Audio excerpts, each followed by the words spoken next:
What's up, captains? Welcome to Turning Point, our gameplay series where we showcase meta and sometimes off-meta matchups and go over the key plays of the game. Today we're going to be featuring a Zoro versus Big Mom matchup. Yes, we are in OP04, but these are both still very relevant to the meta today. And now that we're all set up, Zoro player is going to go first. Unfortunately, no turn 1 play, so it does have to pass. Next, it's my turn. Go ahead, draw the card, get the 2 Don. I did mulligan this one, so I was looking for either a pudding or a Prospero, and I do put out the pudding for 1, searching for pretty much Big Mom at this point. If I remember correctly, my hand had almost 0 10 cost Big Moms, such a key card for this deck. If you've played against a Big Mom, if you've played Big Mom or any yellow, you know how important that is.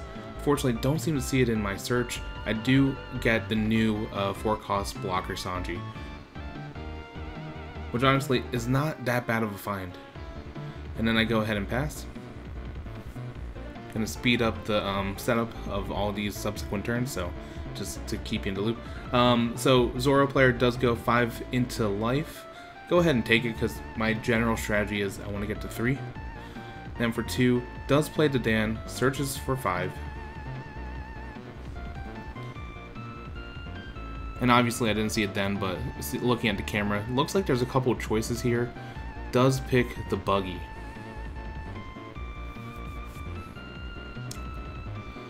And then once he brings it to hand, he does go ahead and just play the buggy. Looking at top 5, looking for an event card. And unfortunately, it is a bit of a whiff. So does bottom deck everything. Turn switches over to me. And I'm thinking here, I just go do a 5k attack into life. No trigger from that. And here, I'm kind of making a decision between 2 choices in my hand. I do have a Prospero, and I do have a Charlotte Cracker. And I decided to go for the Charlotte Cracker play, just because I think I can get a little bit more aggression out of it, since I should theoretically be down on life.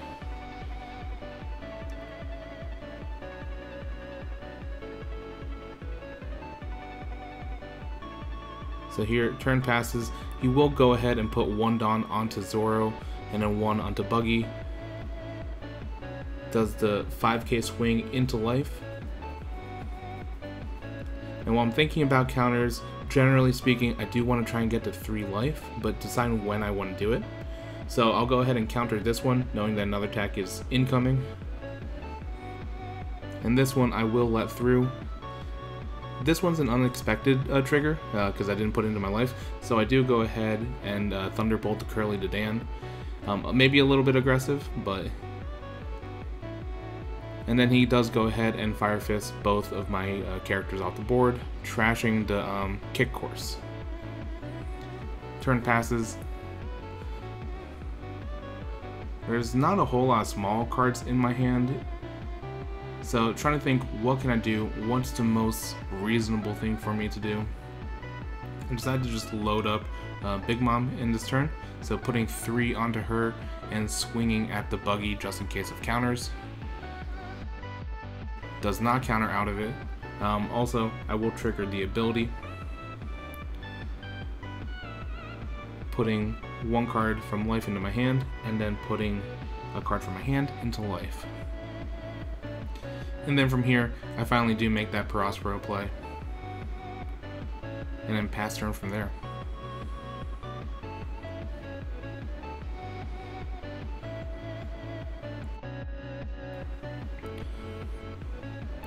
As a Big Mom player, I am feeling like I'm in a pretty good spot because I did manage to clear a lot of the board, which is, you know, something that Zoro typically wants to do, is to have a lot of characters and kind of hit in large waves. He puts 2 onto Zoro, hits me for 7k, debating the counter, or if I want to trigger the thing that I put into life.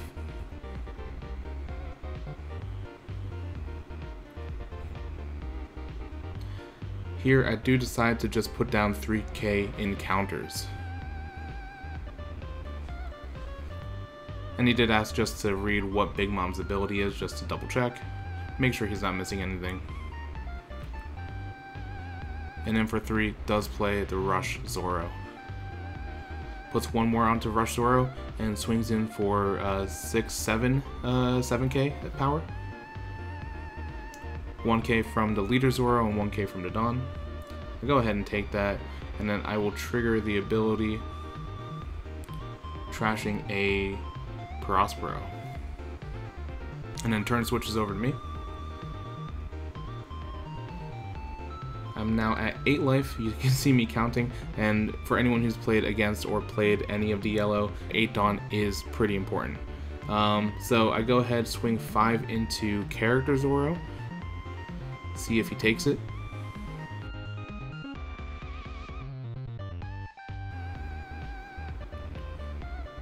The main idea is that I want to pretty much try and get his characters off the board.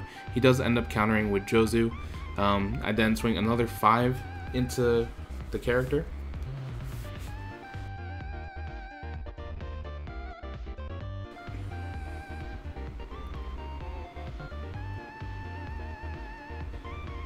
And he does take. So, Rush Zoro off the board. And then because of the play that I know I'm going to have, I do have the 8 cost Katakuri in hand. I go ahead and be a little bit aggressive, a little bit of a risk, but I do swing 5 into the leader with the blocker Sanji. He does end up taking it. And there's a bit of a risk because there can always be a trigger in life. Fortunately, there was not, so then I just tap the 8, put down the Katakuri, and then put blocker Sanji into my life.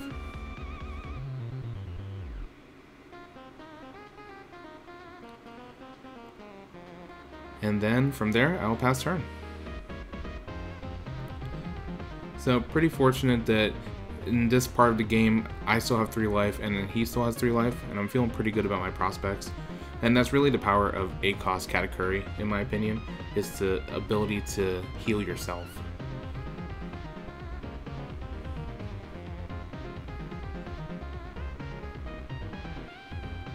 Alright, so it's Zoro's turn next. Does put 2 onto Zoro, swings for 7. I decided to go ahead and take it, giving me that ability to search for top 3. Still looking for a Big Mom, I believe, at this point. Unfortunately, I don't seem to have it, so now I'm choosing between Prospero, another card that I can't quite see, or Charlotte Katakuri. And ultimately, I do go for the Katakuri.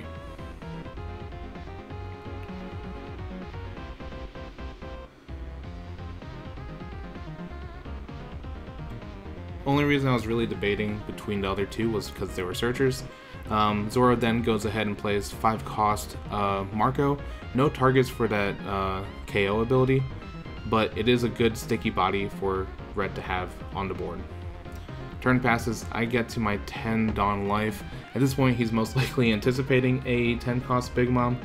Unfortunately, he ain't going to get it this turn.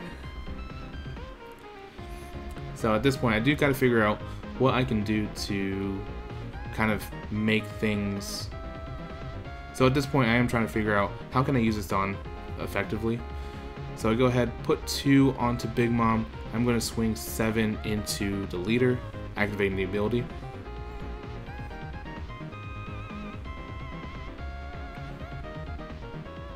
And then putting 1 more on top of my life.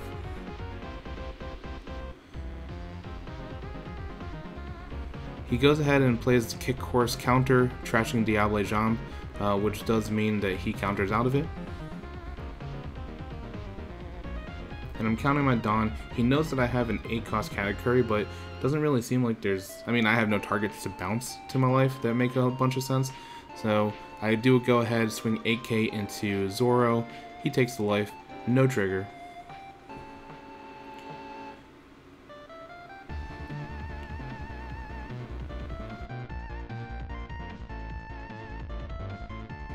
And then for 4 Dawn, I'm going to go ahead and play another blocker Sanji. And then for 2, I go ahead and play Charlotte Galette. And then I'll actually pass turn with 2 active Dawn. Not something I typically do in yellow, because typically I don't try and use the Akaku Sovereign. But I thought, you know, put out 2 blockers, just in case. Zoro then goes ahead, plays Curly to Dan, looking for a character card. Goes ahead and grabs the Gordon, which is nice.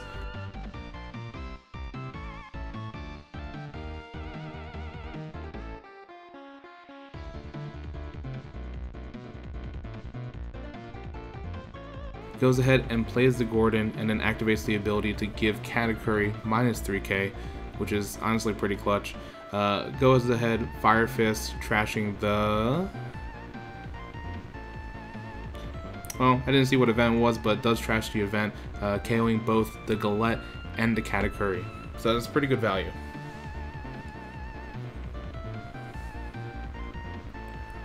Puts two onto Zoro, and then one onto Marco. Goes ahead, swings Zoro into life. Luckily I do know what it is, so I do Thunderbolt the Marco. He will go ahead and activate the ability to trash a Whitebeard Pirate, or I mean trash an event card, sorry, in order to bring Marco onto the field. And then turn switches over. So the Thunderbolt play and the sequencing did help me to essentially save some life, save my blocker Sanji.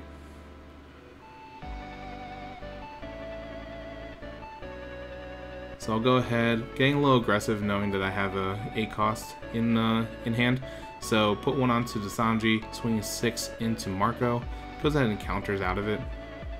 And then I'll put another one onto Big Mom, putting 6 costs down. I know his hand size is pretty low, so it does go away. And then for 8, put down 8 cost Katakuri, and essentially loading up my life with 2 known blocker Sanjis. Then I'll pass from there.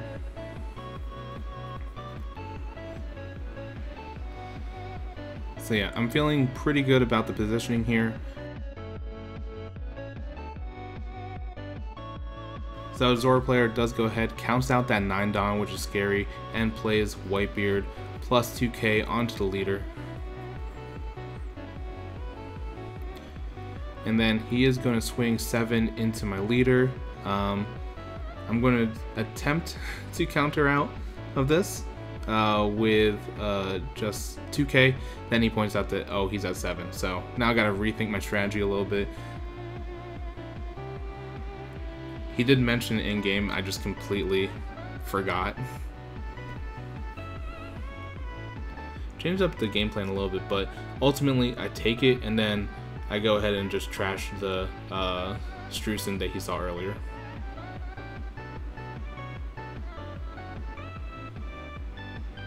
But with that, he does pass turn. 7k, kind of a pain in the butt.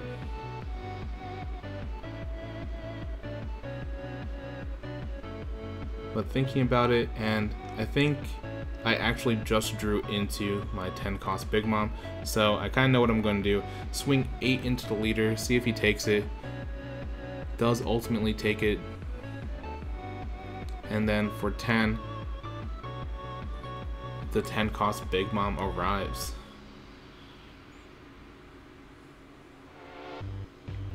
Which is nice because Zoro's now down to 0 life versus the 3 life I have. I'm trying to see if he's able to get out of the situation.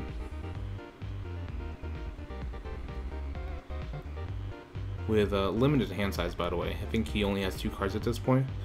So he does go ahead, plays the 4 cost Jet Pistol, trashes Sanji, puts 1 onto Zoro,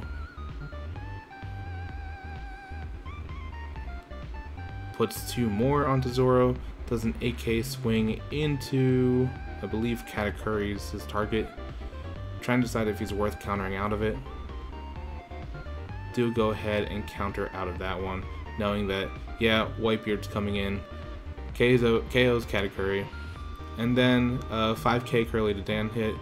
I'll go ahead, I accidentally reveal it, forgot it was not something I put into my life. But from there, no blockers, no life. I just go ahead and load up Charlotte Linlin and swing for game. And there you have it, Big Mom wins the match against Zoro, which is pretty nice because I do have a general fear of red, but against Zoro there is a lot of removal, and with some of the new OP04 cards, it's actually kind of nice because there's a lot more control that I can stack into my life area. But now, let's go into our turning point for the game. And this is what I talked about after the match with Brody, and he felt that this was kind of the turning point for where it sort of started going downhill for him. But it's really allowing his Rush Zoro to get off the field. So this turn, I am trying to aggressively attack into it using my Prospero, using my Big Mom, and if ultimately he did start countering out of it, I was going to use the 4-cost Sanji to swing into it as well. Now, he was telling me that at the moment he did have enough counters to, you know, counter out of it, and one of the reasons why he ultimately allowed Big Mom to KO the Rush Zoro was because he sort of forgot about what 8-cost Katakuri's ability was. He was thinking, you know, if I remove something off my field, there's nothing for him to bounce into life, but he forgot that 8-cost Katakuri can also target my own characters. He probably suspected at this point when I attacked with the blocker Sanji, and then immediately went for the 8 Dawn, played Katakuri, and then bounced it to my life. And ultimately, it was this training of being aggressive with blocker Sanji and then bouncing it into my life to regain health that kind of kept me in the game, kept me healthy enough to, you know, wait for my Big Moms to finally reach my hand and then play them and then execute the classic yellow strategy. But honestly, regardless of the outcome, it was a really fun match to try and see what some of the new OP04 cards could do for yellow, who I think is one of the bigger winners of this set. Well, that and blue. But if you thought this series was interesting and want to see more of the Turning Point series, let me know in the comments below.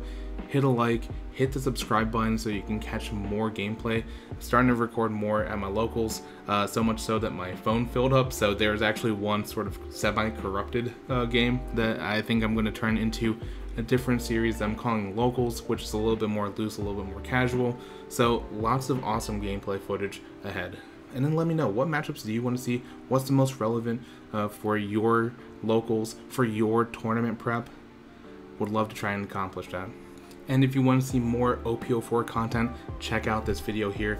Thank you so much for watching. Really appreciate it. And Captains, remember, build what you like, play what you love, and I'll catch you in the next video.